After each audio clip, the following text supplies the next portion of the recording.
Hello and welcome back to Shatter Our Souls with Novaria here with the original Borderlands, as promised in the finale of the Titanfall 2 challenge. Now, the entire challenge that I'm going for today is relatively simple. I have to beat the game without dying, at least the regular game, not the new game plus or any variants of that. Um, the goal being to eventually be able to say that the game has been completed without falling or having the use of the new use stations. For while they are in constant use due to the exploits of the Vault Hunters throughout the game, you're not the reason why Hyperion is making absolute bank off of this. Not at all. Now, to add a little bit of extra to this challenge, I will only be using single shot weaponry. This includes the sniper rifle, which is Mordecai's primary weapon, but also the trusty sidearm revolvers. Reason I'm going with those two over alternatives, they're more akin to what I believe Mordecai would use in any given situation. So that's really all there is to it. Unfortunately, this first video is going to be all tutorial based up until beating the first boss, which Nine Toes, the first boss, is probably going to be fairly reasonable to defeat. Ah, yes. If not, if the screen up top didn't wasn't obvious enough, I am playing the PS4 version of the Game of the Year edition of Borderlands. This version has all of the original game's DLC included in with it, but also has it in such a way that it is more reasonable overall to get at it. I like those, but we'll take them and then there we go. Okay, perfect. Now that I've officially tossed that, there's one other rule that that I am intending to follow. I cannot, under any circumstances, buy ammunition. Now I can buy things like storage deck upgrades to increase the amount I can hold, but the ammunition itself must be gained either through combat or looting. Likewise, I cannot buy any weaponry. I cannot buy shields. Effectively, if it is necessary for my survival or for character growth, it must be gained through the medium of looting. Well, shooting and looting, I suppose.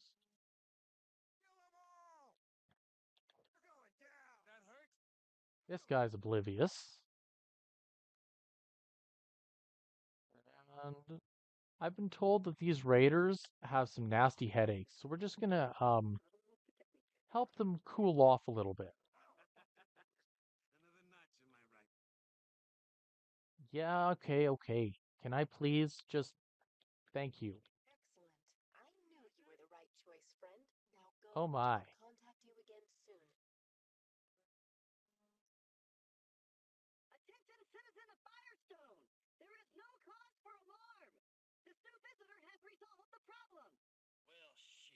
Is that seatbelt buckle holding that thing together? Kind of looks like it. Yeah. Knowing the mega corporations, it wouldn't surprise me if they go with the cheapest things that they could possibly get their hands on.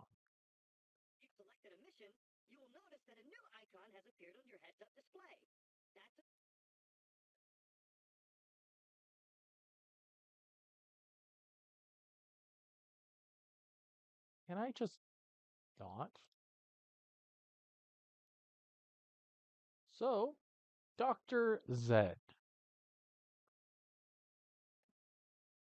Now, just looking at him offhand, no. He is not a good doctor. He is not a doctor at all. His bedside manner is terrible. Look at this poor guy. Like, absolutely demolished.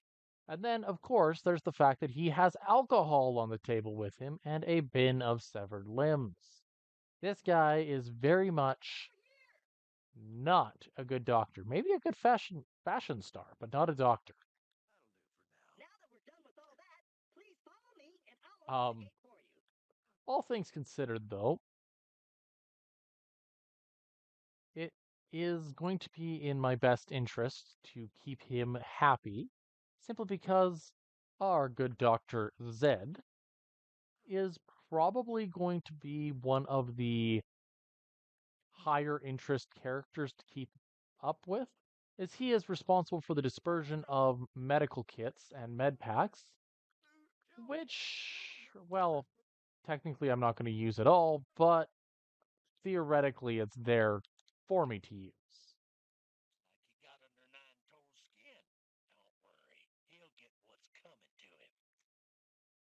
Okay, come on.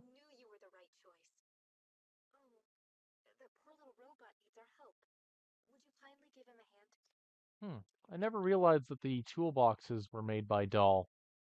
Why would we want to fix one of the Hyperion machines with Doll technology? Doesn't make any sense. But, oh well. I'm probably overthinking it. It's just a game after all. But the original game in the franchise was meant to give a more serious tone comparatively to the later games, especially.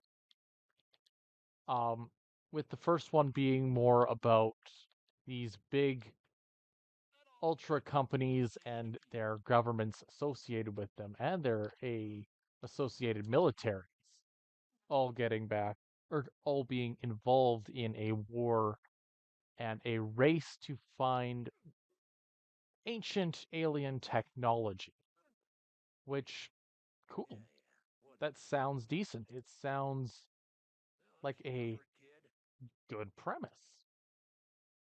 Where it tends to fall apart, however, is the tonal style of things. The initial game focused primarily on the kind of more of a bleak, almost a post-apocalyptic type of tone. People exist, people are running around, but everybody is starved for resources. Nobody is actually able to live their lives the way they're intending to. Now, mind you, it doesn't really help that the entire planet is populated by ex-criminals who were abandoned by their that were abandoned here on the planet. So, six of one, half dozen of the other, this place is not exactly the safest place to be. Now, as stated, I am not allowed to buy anything. I have to buy one shield. But I'm not keeping it.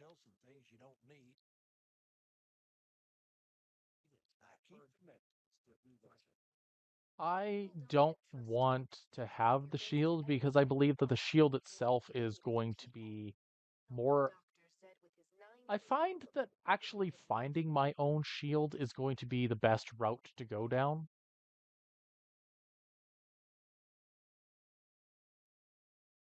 I find that if I focus in on trying to buy my way to the top, then the difficulty curve itself is lower. It's harder to get through the general game in this way, but it's also, I think, more important to me as a player to stick to my guns and my decisions that I have made going into this challenge.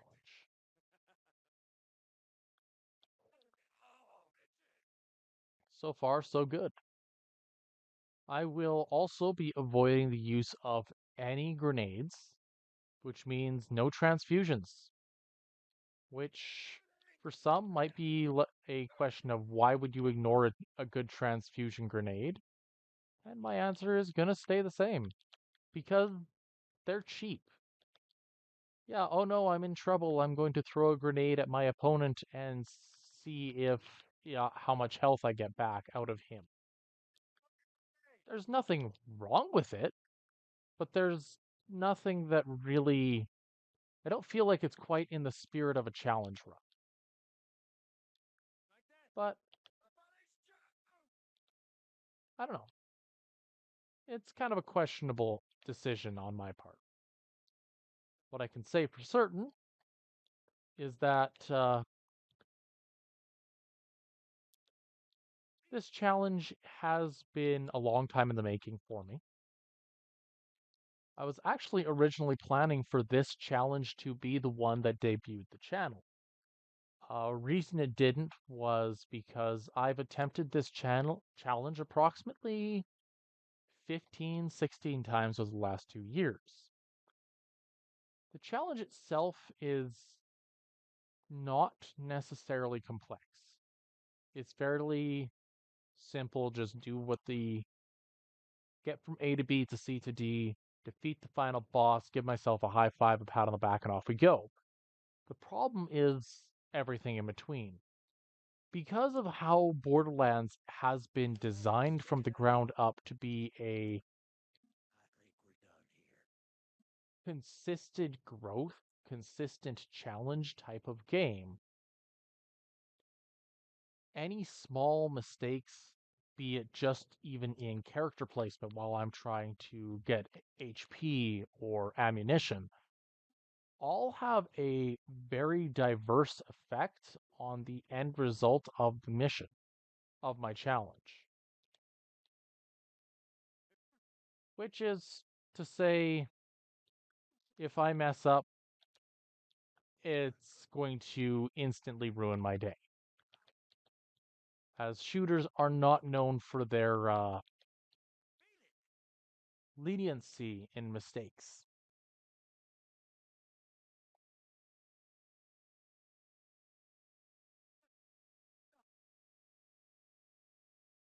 Anywho, we're getting about to the point where things are starting to pick up a bit. And we meet TK Baha. One more step and it'll be your last. You should have seen the look on your face. Now, TK Baha is blind as a fruit bat. The guy does not, or has his Coke bottle glasses that are his only means of seeing and relying primarily on his memory to get around the Badlands. Too bad he doesn't really have a leg to stand on, in the most literal way possible, or he would probably deal with Nine Toes himself, shotgun in hand. As he says, very specifically, that he only shoots skag. Mostly, anyways.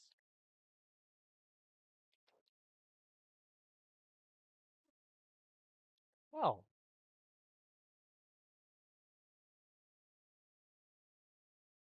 that worked out really well.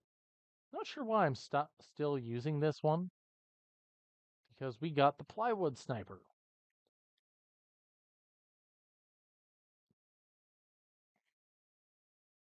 Now, getting through the main game should be reasonably feasible. I think that as long as I take my time and acknowledge when I make mistakes, there shouldn't be any reason for me to fail this challenge. Again, mind you, taking my time and allowing for those mistakes can happen at any point in time. There's nothing that's going to prevent that except for consistency and a good understanding of the enemies and the arenas within.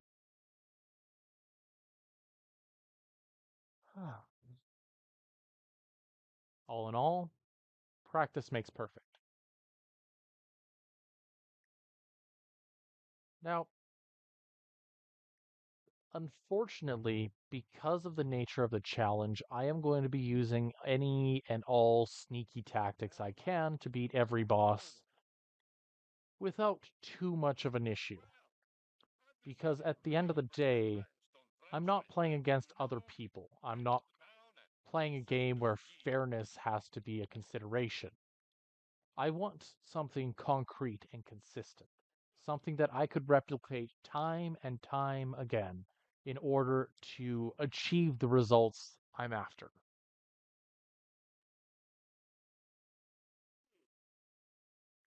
So, we buy grenades.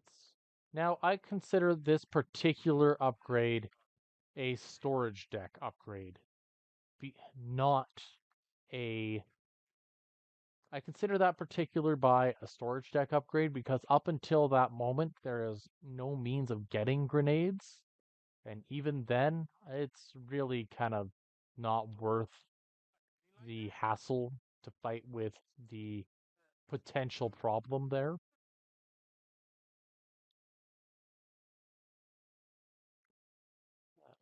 Taking free experience where I can get it.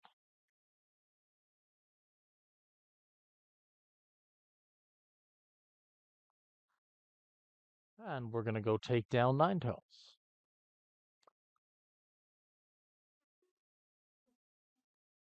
One thing I've always enjoyed about the game is kind of how the game is conveyed. You're a random newcomer to a given area, Firestone, for example, and you immediately show your worth by taking down a half dozen enemies without so much as breaking a sweat. And you're seen as an asset within the community as somebody who can finally free the Badlands, the Borderlands, from the oppression of the bandits. Of course, being a anti-hero treasure hunter doesn't hurt anything either.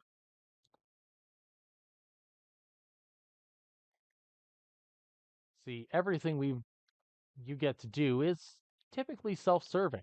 We're all looking for money, power, fame. That's all it's ever been about for these characters. So that search of fame and fortune is kind of in contrast to a it's in contrast to your typical hero character.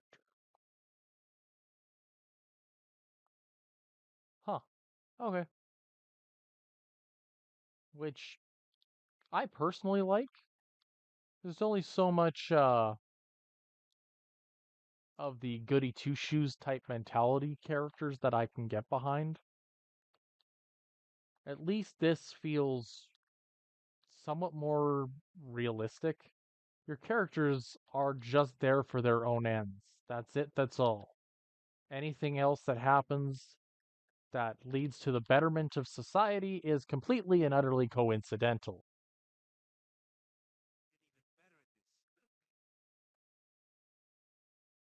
Okay, and with level 5, we now have Bloodwing. That is quite the jump you had there.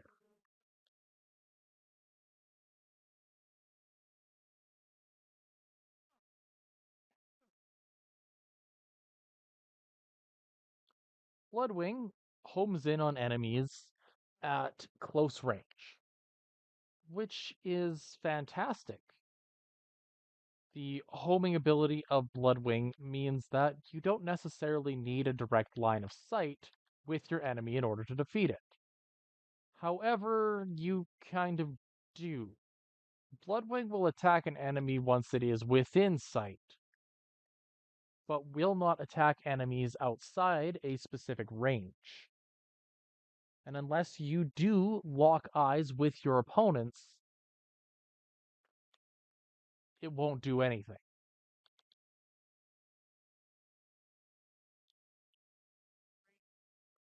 Now, I'm getting a lot of easy experience through the Skag Slayer and Sniper lines.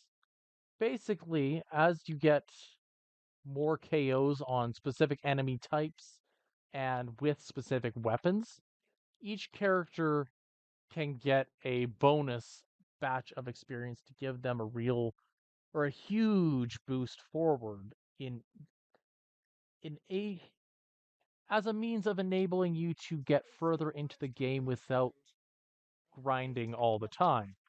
Ironically, the only way to get that is through grinding. So it's kind of a moot point, I guess.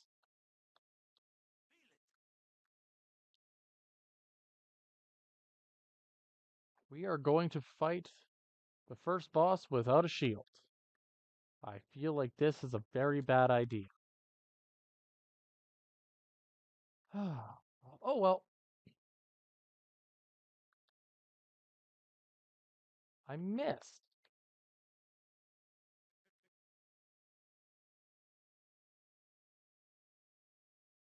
Nope, not worth it. Money. Ammunition, that's going to be a huge boost. Money. There we go. We're going to tackle the first boss of the game. And in pretty decent time, too. Now, the secret to beating Nine Toes is actually not to run in, or is to actually try to deal damage to him first. Ideally, you want to try to take down his shield beforehand. Can I beat you before? Oh, perfect. Awesome. Now that Nine Toes is actually down, this is completely coincidental, by the way. I am playing this very backwards from usual. But there is a hiding place in the upper ranks up there that allows you to hide outside the arena, and anything they throw at you during this time up in that corner, so to speak, they can't deal damage to you. It just, they physically can't. There's nothing they can do. Thus, you are completely 100% immune to damage while slowly picking them off at your own pace. Now I'm just going to kind of sneak over here and I'll show off each good hiding place. There is back here. This location is not great simply due to the fact that the skags can chase you down. The one that I prefer is back here, because unless they get a really sneaky jump over the top here, you are out of their range entirely. But that being said, Nine Toes has been defeated. What next? Well, we're going to head back, cash everything in, and we'll be back at the Badlands next week at the absolute latest. Step on your journey. You must listen. Who I am is not important.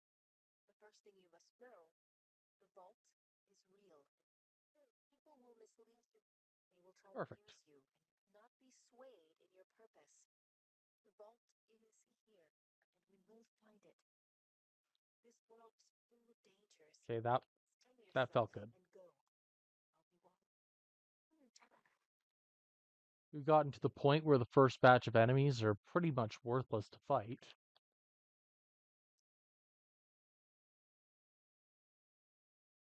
So if ever I need ammunition, it's going to be back to this area to tackle a bunch of skags, which will both help with my overall ammunition problem, but it will also help with completing additional challenges for character growth. Anyways, I'll meet you back at the arid Badlands. 1 second for you, 15 for me. Not that it makes a huge difference, but I find that cutting out loading zones is the least I can do to streamline this.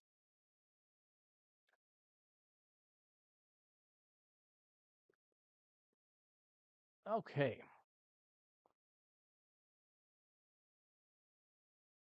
So, let's cash this in with good old TK. There we go. Go talk to Zed because reasons. Admittedly, this quest chain kind of feels a little convoluted to me. Like, yes, I've got to deal with talking to TK Baja because TK is the one who gave me the quest. And yes, Zed is the one who told me to talk to TK. But it feels convoluted in that I've literally just walked one side or from one area to another and I'm getting 5,000 experience points. It's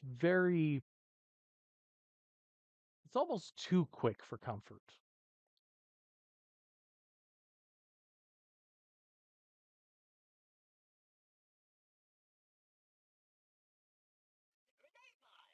Okay, I don't care about that. We've done a little job hunting. Job hunting I get as a mission, simply because it is there to try to get you to access side quests. That's all well and good.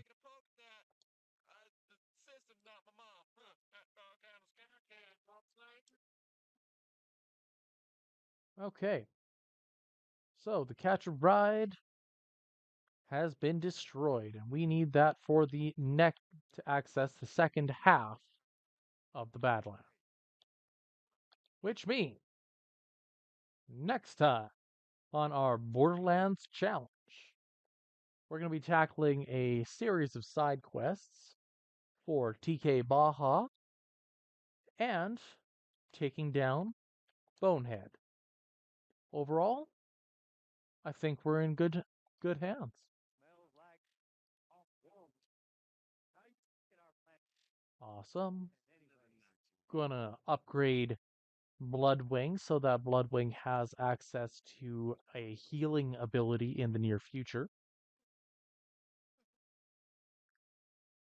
Now, if you like what you see or are curious of what is to come, leave a like, drop a comment if you're so inclined. But all I really want for support is for our viewers to come on by and check the next video out when you get the chance. With all of that said, have a good one.